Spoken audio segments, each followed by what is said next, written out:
மறைத்தும் தேகம் எங்கும் கொதிக்குது. தாளமிடும் கண்ணு ரெண்டும் தந்திதான் அடிக்குது. சம்மதம் சொல்லிய சந்தன மல்லியை கையோடு அள்ளட்டுமா? மங்கையின் காதில் மன்மதராக மந்திரம் சொல்லட்டுமா? என் தேவி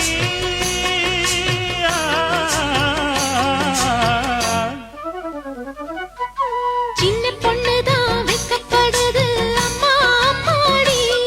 அது ஒன்ன நினைச்சு கண்ணா சேவக்குது சும்மா சும்மாடி. சாமத்து காத்தும் அடிச்சது சாமந்தி பூவும் வெடிச்சது.